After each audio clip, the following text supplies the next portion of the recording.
जय हिंद स्टूडेंट, बहुत बहुत स्वागत है आपका हमारे प्रयाग विजन एकेडमी पर। हमारे चैनल पर बहुत बहुत स्वागत है। चलिए आज देखते हैं, आज की टॉपिक हम पढ़ते हैं ज्योमेट्रिक प्रोग्रेशन।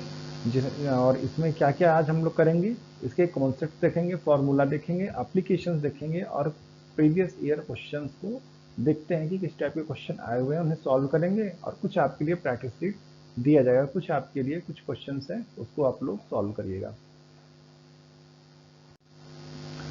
इंट्रोडक्शन में हम देखते हैं कि a sequence where each term is obtained by multiplying the previous term by a fixed non zero number that is called common ratio. उसे हम लोग क्या कह देते हैं? कॉमन रेशियो कहते हैं। और यहाँ पर जैसे हम लोग देखेंगे ये सीक्वेंस है।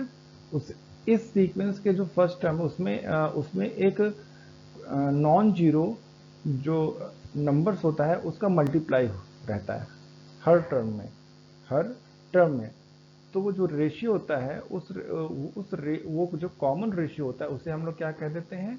आर कह देते हैं। जैसे सेकेंड टर्म को फर्स्ट टर्म से आप डिवाइड करिएगा तो ये हम क्या हो जाएगा? A R by R. A से ए कैंसिल हो जाएगा तो क्या बचेगा? ए। यहाँ के लिए आएंगे तो फिर क्या करेंगे? A R square upon A R. A से ए कैंसिल हो जाएगा और आर से एक आर कैंसिल हो जाएगा, रेशियो क्या बचेगा? आर। तो ये जो फिक्स्ड कॉमन रेशियो है, non zero fixed common ratio है, इसको हम लोग क्या कह देते हैं?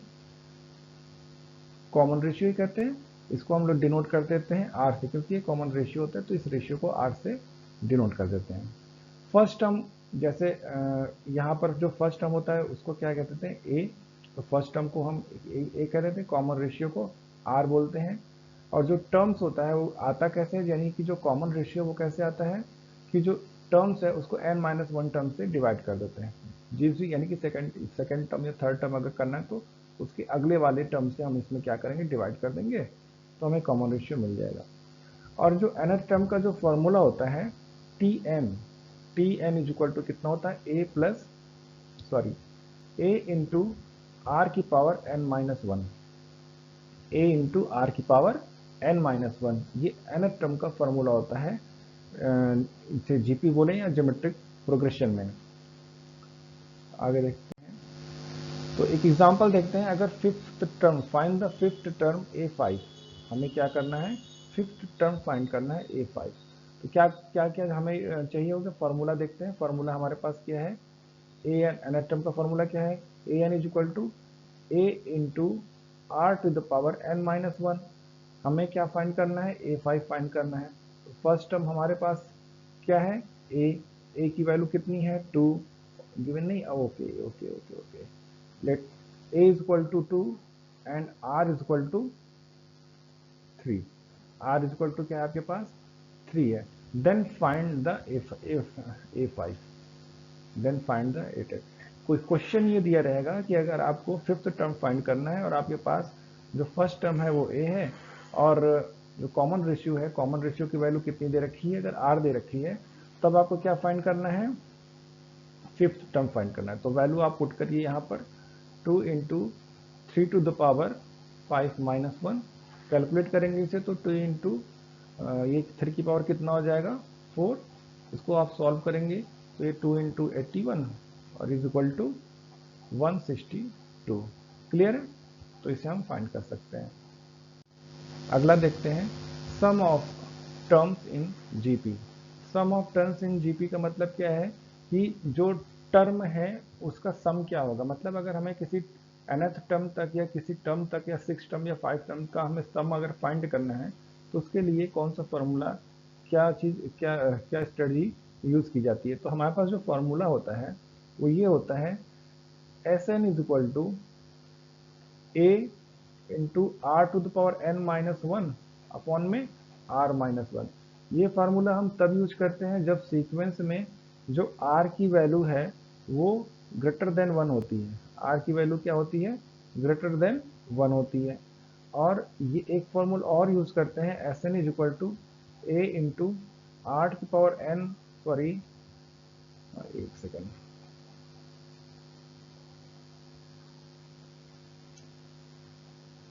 a इंटू 1 माइनस आर की पावर n अपॉन में 1 माइनस आर। ये फॉर्मूला तब हम यूज करते हैं जब r की वैल्यू क्या होती है, लेस देन 1 होती है। r की वैल्यू यदि 1 से कम होती है तो हम ये वाला फॉर्मूला यूज करते हैं, और r की वैल्यू ग्रेटर देन 1 होती है तो ये वाला फॉर्मूला यूज करते हैं। इसको समझने के लिए हमें कहाँ पे कौन सा फार्मूला यूज करना है, डिनोमिनेटर को ध्यान में रखते हैं। क्लियर है, वो निगेटिव नहीं होना चाहिए। एक इसको सोच के साथ अगर चले तो क्या नहीं चले। यहाँ पर अगर हम देखेंगे, अगर r की वैल्यू ग्रेटर देन 1 है तो ये वैल्यू हमेशा पॉजिटिव होगी, क्योंकि ये 1 ही तो माइनस किया जा रहा है। अगर r की वैल्यू 1 से बड़ी होगी इसका मतलब क्या है, ये वैल्यू हमेशा पॉजिटिव होगी। उसी तरह से अगर हम यहाँ के डिनोमिनेटर सेकेंड फार्मूले में यानी कि इस फार्मूले में देखें तो अगर r की वैल्यू यहाँ 1 से कम होगी, क्योंकि हम 1 से ही माइनस कर रहे हैं, अगर यहाँ r की वैल्यू 1 से कम होगी डिनोमिनेटर में तो ये वैल्यू आपकी क्या होगी, पॉजिटिव होगी। तो कुल मिला के हमें ये ध्यान रखना है कि डिनोमिनेटर को पॉजिटिव रखना है। अगर डिनोमिनेटर तो वहाँ पे वो फार्मूला यूज होगा। तो कॉमन रेशियो पे डिपेंड करेगा कि कॉमन रेशियो 1 से कम है या 1 से ज़्यादा है, फिर उसी हिसाब से हमें ये इस फार्मूले का अप्लाई करना है। नेक्स्ट फार्मूला होता है कि जो सम है इन्फिनिटी, अगर हमें इनफाइनाइट नंबर ऑफ टर्म्स दे रखे हैं तो उसका सम क्या होगा, तो उसे हम एस इन्फिनिटी से डिनोट करेंगे। उसे हम क्या करेंगे, एस इन्फिनिटी से डिनोट करेंगे, और उसका जो फार्मूला होता है वो कितना होता है, s infinity is equal to a upon 1 minus r. Clear है, उसका फॉर्मूला क्या होता है, ए अपॉन 1 माइनस आर। देखते हैं आगे एग्जांपल्स के थ्रू।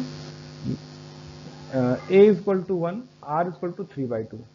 आर की वैल्यू को ध्यान से देखेंगे तो आर की वैल्यू 3/2 है, यानी कि ये ग्रेटर देन 1 है। आर की वैल्यू यदि ग्रेटर देन 1 है तो हमें फॉर्मूला कौन सा यूज करना है, S N is equal to A into are की power n minus 1 upon R minus 1। Greater than 1 है ना, इसलिए हमें ये फॉर्मूला यूज करना है। तो find the sum of the first n term. हमें क्या फाइंड करना है, सम फाइंड करना है फर्स्ट एन टर्म का। फर्स्ट एन टर्म का सम फाइंड करना है इन दिस प्रोग्रेशन। क्लियर है, तो देखते हैं फॉर्मूले को अप्लाई करेंगे। फर्स्ट टर्म हम यहाँ रखेंगे 1, यहाँ पे रखेंगे r की वैल्यू 3/2। r की वैल्यू कितनी रखेंगे, 3/2 पावर n माइनस 1। यानी कि अगर हम इसको इस टाइप से अगर लिखें, यानी कि s N is equal to first term हो गया आपका a, r की वैल्यू हो गई 3/2, पावर कितनी हो गई n माइनस 1, और डिवाइडेड बाई r माइनस 1 यानी कि 3/2 माइनस 1।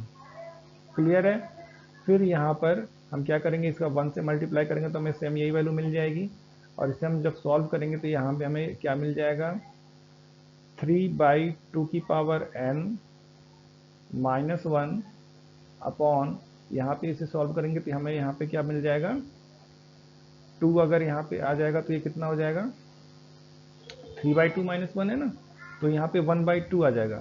सॉरी, यहाँ पे कितना जाएगा, 1/2 आ जाएगा ना, यहाँ पे कितना आ जाएगा, 1/2। यहाँ पे कितना आ जाएगा, 1/2। ये यहाँ पे 1/2 आ जाएगा तो ये 2 ऊपर जाके मल्टीप्लाई हो जाएगा, तो हमारे पास क्या बच जाएगा, यहाँ पर 2 आ जाएगा। यहाँ पर कितना आ जाएगा, 2 आ जाएगा। इसे लिखेंगे कैसे, 2 इंटू 3/2 की पावर n माइनस 1। यहीं पर अगर हमें ये कह देता कि फिफ्थ टर्म का सम फाइंड करना है, फर्स्ट फिफ्थ टर्म, तो हम क्या लिख देते हैं, S5 लिख देते, और n की वैल्यू कितनी, यहाँ पे कितनी रखा जाती, n की वैल्यू हम 5 रख देते, n की वैल्यू 5 रख के उसे कैलकुलेट कर लेते, तो वो हमारा S5 यानी कि फर्स्ट 5 टर्म का सम फाइंड हो जाता है। क्लियर है, आगे देखते हैं। मान लीजिए अगर आपको यहाँ पे दे रखा है a इक्वल टू 1 और r की वैल्यू 2/3 दे रखी है, r की वैल्यू 2/3 दे रखी है, ये वैल्यू आपकी लेस देन 1 है, तो यहाँ पे फार्मूला चेंज हो जाएगा, और यहाँ पे जो हम फार्मूला यूज करेंगे वो क्या रखेंगे, s N is equal to A into are to the, sorry 1 minus r लगेगा ना यहाँ पे, तो 1 minus r to the power n upon में 1 माइनस आर, क्योंकि ये वैल्यू 1 से कम है तो हमें ये फार्मूला लगाना है। तो यहाँ पर भी हम क्या रखेंगे, फर्स्ट टर्म 1 फिर उसके बाद 1 माइनस आर की वैल्यू 2/3 पावर n और डिवाइडेड बाई 1 माइनस 2/3। क्लियर है? यहाँ पे इसको सॉल्व करेंगे तो यहाँ पे हमें वैल्यू क्या मिल जाएगी, 1 माइनस 2/3 पावर n अपॉन में 3 माइनस 2 1/3। यहाँ पे वैल्यू कितनी मिल जाएगी, 1/3। इसको जब सॉल्व करके लिखेंगे तो हमें जो Sn की वैल्यू मिलेगी वो कितनी मिलेगी, 3 इंटू 1 माइनस 2/3 की पावर n अपॉन में नहीं, कुछ बस ये हो गया, क्योंकि 3 ऊपर मल्टीप्लाई कर दिया ना, तो यहाँ पे ये मिल गया आंसर। तो ये रिजल्ट मिल गया। यहाँ पर भी अगर हम मान लीजिए, अगर हम ये क्वेश्चन होता कि find the sum of first 6 term, तो n की वैल्यू कितनी हो जाती, n की वैल्यू कितनी हो जाती, 6। हम यहाँ पे 6 रखते और यहाँ पे 6 रखते, उसको कैलकुलेट कर ले तो हमारा फर्स्ट 6 टर्म का सम फाइंड हो जाता है। क्लियर है? तो इस तरह से फॉर्मूले का यूज हम लोग कर लेते हैं। नेक्स्ट देखते हैं, कंसीडर द इनफाइनाइट सीरीज। एक इनफाइनाइट सीरीज दे रखा है आपको। क्लियर है?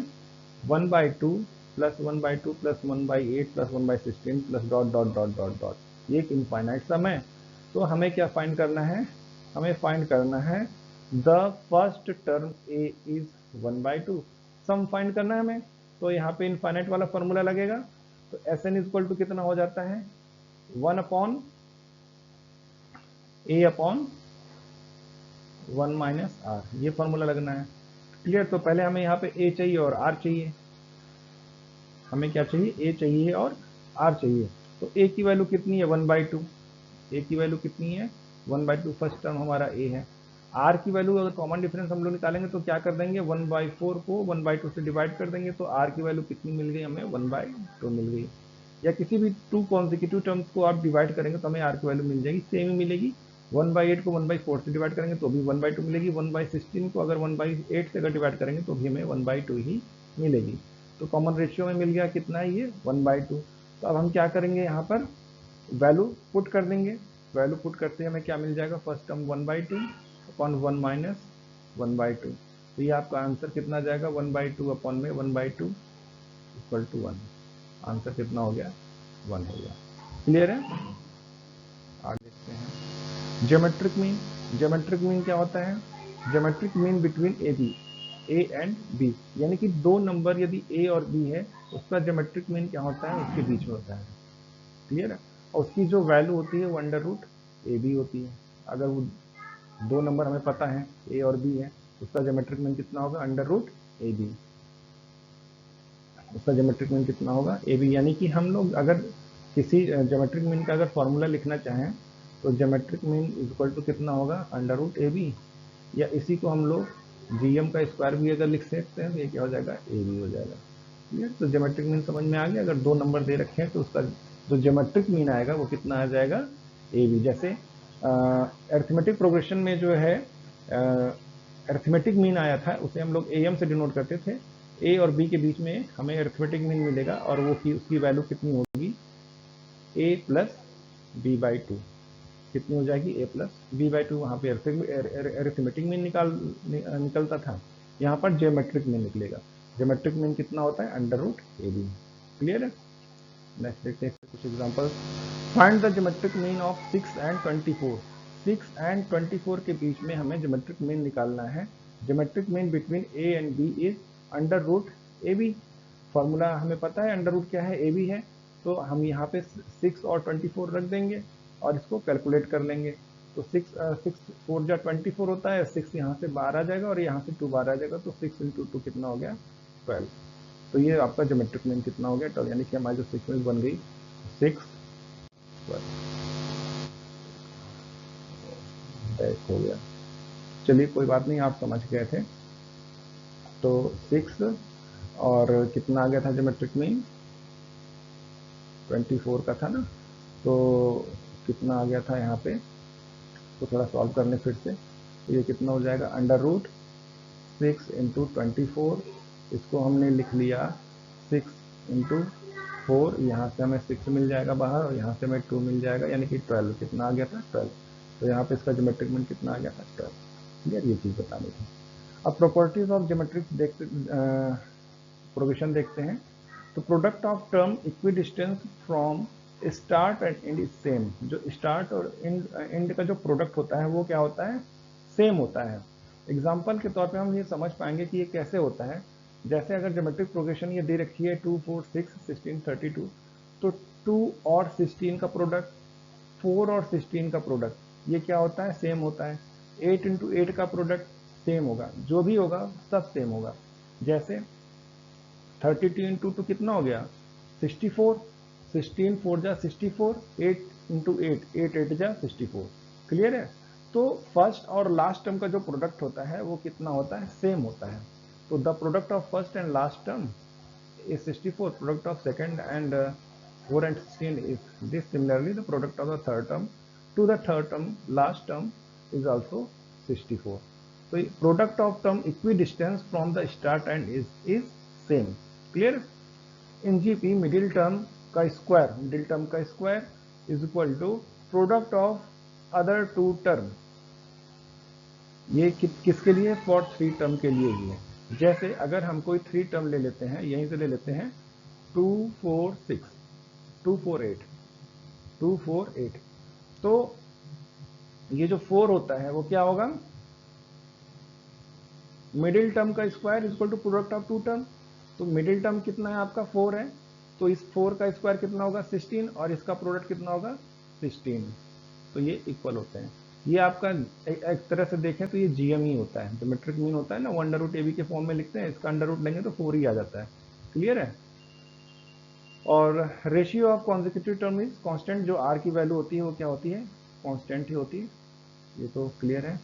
आगे देखते हैं, क्वेश्चन देखते हैं जो एनडीए में आया हुआ है। क्वेश्चन है if T3 is equal to 24, T6 is equal to 192, find the value। एक सेकेंड। हाँ तो देखते हैं T3 is equal to 24 and T6 is equal to 192। Find A and R। हमें क्या फाइंड करना है, हमें क्या फाइंड करना है, A और R को फाइंड करना है, A और R को। तो देखते हैं T3 यानी कि third term is equal to, अगर T3 हमें लिखना होगा तो हम क्या लिखेंगे, फॉर्मूला हमारा क्या होता है, Tn is equal to a r की पावर n माइनस 1। यानी अगर T3 अगर लिखना है तो हम क्या लिखेंगे, first term A, second term और common ratio R। Common ratio कितना होता है R, और n की वैल्यू 3 है तो 3 माइनस 1 कितना हो गया AR स्क्वायर। ये वैल्यू किसके बराबर हो जाएगी आपकी 24 के। Similarly T6 is equal to a r की पावर n माइनस 1 यानी कि 5 इज इक्वल टू कितना है 192। क्लियर। इसको डिवाइड कर दीजिए, इसको क्या करना है, डिवाइड कर दीजिए। चाहे T3 को T6 से डिवाइड कर दीजिए, चाहे T6 को T3 से डिवाइड कर दीजिए, कैसे भी डिवाइड कर दीजिए। तो डिवाइड करने पर आपको क्या मिल जाएगा, यहाँ पर A से A कैंसिल हो जाएगा, R की पावर 5 डिवाइडेड बाई R की पावर 2 आएगा। तो यहाँ पे लिखेंगे R की पावर 5 अपॉन R की पावर 2। तो यहाँ पे क्या मिल जाएगा 5 माइनस 2 3, तो R की पावर 3। ये आपको कितना वैल्यू मिल जाएगा 192 डिवाइडेड बाई 24। क्लियर है। तो इसकी जो वैल्यू आ रही है वो कितनी आ रही है 8। यानी कि R3 इक्वल टू कितना है 8, तो R की वैल्यू कितनी हो गई 2, 2 का क्यूब हो गया ना, तो ये कितना हो गया R की वैल्यू 2। तो R की वैल्यू फाइंड हो गई। अब R की वैल्यू को हमें क्या रखना है, किसी भी इक्वेशन में रख देना है, चाहे T3 में रख दीजिए चाहे T6 में रख दीजिए, आपको क्या पता चल जाएगा, A की वैल्यू पता चल जाएगी। क्लियर। तो यहाँ पे हमें क्या फाइंड करना है A, तो R की वैल्यू कितनी है 2, तो यहाँ कितना हो गया 4 इज इक्वल टू 24। क्लियर। यहाँ पे कितना हो गया 6, यानी कि जो फर्स्ट टर्म है वो कितना है 6 है, और रेशियो कितना है R है। नेक्स्ट देखते हैं, S10 is equal to 1023 and R is equal to 2। तो फाइंड आपको क्या करना है, first term A। First term हमें फाइंड करना है, A की वैल्यू फाइंड करनी है। यदि हमें सम दे रखा है और R दे रखा है, तो अभी हमें क्या देखना पड़ेगा, जो सम के फॉर्मूले हमें दो होता है, जो डिपेंड करता है कि 1 is less than sorry r is less than 1 है या आर इज ग्रेटर देन 1 है, तो हमें डिपेंड करेगा ना ये कॉमन रेशियो पे। तो यहाँ पे देखेंगे तो कॉमन रेशियो कितना है 2, यानी कि 2 कितना है r is equal to 2 greater than 1, यानी हमें जो फॉर्मूला यूज करना है वो ग्रेटर देन 1 के लिए यूज करना है। क्लियर है? तो जो फॉर्मूला हम लगाएंगे एस एन का वो कितना आ जाएगा, s N is equal to first term a r to the power N minus 1 divided by r minus 1। Clear है? तो s N is equal to, यानी कि यहाँ पे एस टेन है, यहाँ पे क्या है एस टेन है, इसकी वैल्यू कितनी है 1023। क्लियर है? और this is equal to first term आपका हमें फाइंड करना है। क्लियर है? फिर आर की वैल्यू कितनी है 2 है, पावर कितनी है 10 है, माइनस 1 है डिवाइडेड बाई आर माइनस 1 की 2 माइनस 1। ठीक, तो हम यहाँ से ए की वैल्यू बच रही है जो हम इसे कैलकुलेट कर लेंगे। तो ए की वैल्यू कैसे निकालेंगे, 2 माइनस 1 1 हो जाएगा, यानी कि यहाँ पे क्या बच जाएगा, और यहाँ पर क्या है 2 की पावर 10 माइनस 1, 2 की पावर 10 की वैल्यू कैलकुलेट करेंगे, 2 की पावर 10 कितनी होगी, 2 की पावर 10 कितनी होगी, 2 की पावर 10 ये हमें कैलकुलेट, ये होता है 1024, ये कितना होता है 1024, तो उसमें से हमें 1 माइनस करना है। क्लियर है? तो 1 माइनस करेंगे तो हमें क्या फाइंड होगा, यानी कि हम यहाँ पे लिख सकते हैं 1023 equal to a 1024 minus 1 upon upon में 1 होगा तो कोई दिक्कत नहीं हो गया। देन ए इक्वल टू कितना हो गया, यानी कि यहाँ पे अगर हम ये निकालना चाहें तो यहाँ पे कितना आ जाएगा 1023, 1 माइनस कर देंगे 1023 बचेगा इक्वल टू 1023 बचेगा, तो ए की वैल्यू कितनी आ जाएगी 1 आ जाएगी। क्लियर है? नेक्स्ट देखते हैं। यहाँ पर आपके कुछ प्रैक्टिस के लिए कुछ क्वेश्चन दिए हुए हैं, इनको आप जरूर ट्राई करिएगा। तो thank you for watching this video. I hope आपको काफ़ी समझ में आ रहा होगा। अगर आपको और कोई भी समस्या होती तो आप कमेंट में ज़रूर बताइएगा, और प्लीज़ कमेंट करिएगा। Thank you so much for watching this video, and please share and subscribe and like also. Thank you so much.